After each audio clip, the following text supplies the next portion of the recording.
যদি নির্বাসন দাও আমি ওষ্ঠে অঙ্গুরি ছোঁয়াবো, আমি বিষ পান করে মরে যাব।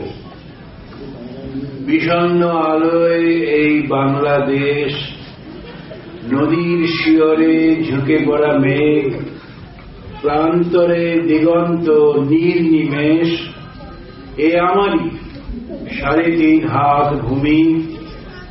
যদি নির্বাসন দাও আমি ওষ্ঠে অঙ্গুরি ছোঁয়াবো, আমি বিষ পান করে মরে যাব। বাংলা সাহিত্যের অন্যতম পুরোধা ব্যক্তিত্ব সুনীল গঙ্গোপাধ্যায়ের আজ জন্মবার্ষিকী। ১৯৩৪ সালের ৭ই সেপ্টেম্বর ফরিদপুর জেলার মাদারীপুরে তিনি জন্মগ্রহণ করেন। সুনীল গঙ্গোপাধ্যায় একাধারে কবি, ঔপন্যাসিক, ছোট গল্পকার, সম্পাদক এবং সাংবাদিক। তিনি আধুনিক বাংলা কবিতার জীবনানন্দ পরবর্তী পর্যায়ের অন্যতম জনপ্রিয় কবি। ভ্রূপল্লবে ডাক দিলে দেখা হবে চন্দনের বনে, সুগন্ধের সঙ্গ পাব দ্বিপ্রহরে বিজন ছায়ায়। আহা, কি শীতল স্পর্শ হৃদয়ে ললাটে। আহা চন্দন চন্দন, দৃষ্টিতে কি শান্তি দিলে। চন্দন চন্দন, আমি বসে থাকব দীর্ঘ নিরালায়। জন্মদিনে সুনীল বললেন বিশিষ্ট কথা সাহিত্যিক শীর্ষেন্দু মুখোপাধ্যায়। আর সবচেয়ে বড় কথা হচ্ছে ওর কবিতা অসাধারণ। একটা সময় সে এত রিফ্রেশিং সমস্ত কবিতা, ভ্রূপল্লবে ডাক দিলে আমি যাব চন্দনের বনে, বা মৃত্যু মায়ের কণ্ঠ পরস্পর বিপরীত দিকে ছুটে যায়, কিংবা এমনও তো হয় কোনোদিন পৃথিবী বান্ধবহীন তুমি যাও রেল ব্রিজে একা। সেসব কবিতা আমরা তখন সমবয়সী হয়েও আমাদের মুখস্থ থাকত, এত ভালো লিখত, মনকে ছুঁয়ে যেত, একটা সত্তায় নাড়া দিত। তো আস্তে আস্তে যেটা হলো সেটা হচ্ছে সুনীলের গদ্যের গল্প উপন্যাসের চাহিদা বাড়তে লাগলো, ভীষণ জনপ্রিয় হতে লাগলো আস্তে আস্তে। তো সেই ঝোঁকটা ওর কবিতা থেকে খানিকটা শিফটেড হয়ে গিয়েছিল। যদিও কবিতাই ছিল বরাবর বলতো আমি মূলত কবি, তা সত্ত্বেও প্রচুর গদ্যকে লিখতে হয়েছে। স্মৃতিচারণে সুনীল জায়া, স্বাতী গঙ্গোপাধ্যায়। আমি যদিও কবিতার বোদ্ধা সেইভাবে নই, কবিতা লিখি না তো আমি, কিন্তু ভাত টানতে তো প্রচুর লেখা, সেটা কি বলবো, ভালো তো লাগতো।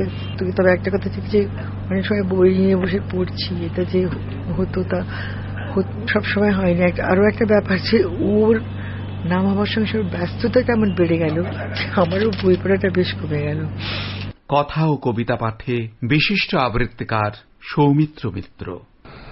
সুনীলদার অনেক আগেকার একটি কবিতা বেশ কিছুদিন ধরেই মাথায় ঘুরছে। এই কবিতাটি আমি আজ থেকে প্রায় 40 বছর আগে বলতাম।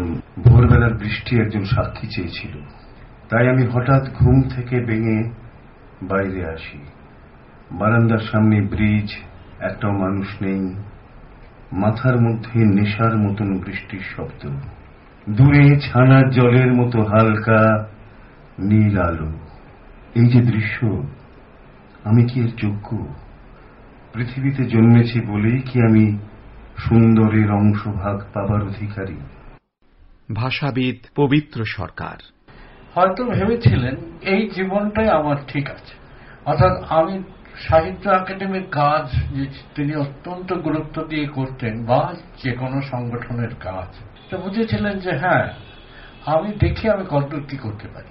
আমার একটা কবির সত্তা আছে, একটা লেখক সত্তা আছে, সৃষ্টিশীল সত্তা আছে। তার জন্য আমার যে সময় দেওয়া, অর্থাৎ তার নিজের সৃষ্টিকে তিনি অবহেলা করেছেন বা হেলা ফেলা করে লিখেছেন, এইটা বলা সম্ভব আমার পক্ষে অন্তত নয়। কিন্তু তাতেও মনে হয়েছে তাঁর যে আমি আমার এই সীমানাটুকুর মধ্যে থাকব না, আমি মানুষের সঙ্গে যুক্ত হব এবং ওই একটা বড় বটগাছের মতো হয়ে দাঁড়ানো, একটা ছায়া দেওয়া। নবীন কিশোর, তোমাকে দিলাম ভ্রমণডাঙার মেঘলা আকাশ, তোমাকে দিলাম বোতামবিহীন ছেঁড়া শার্ট আর ফুসফুস ভরা হাসি, দুপুর রৌদ্রে পায়ে পায়ে ঘোরা, রাত্রির মাঠে চিত হয়ে শুয়ে থাকা, এসব এখন তোমারই। ছায়া ঘনাইছে বনে বনে, গগনে গগনে ডাকে দে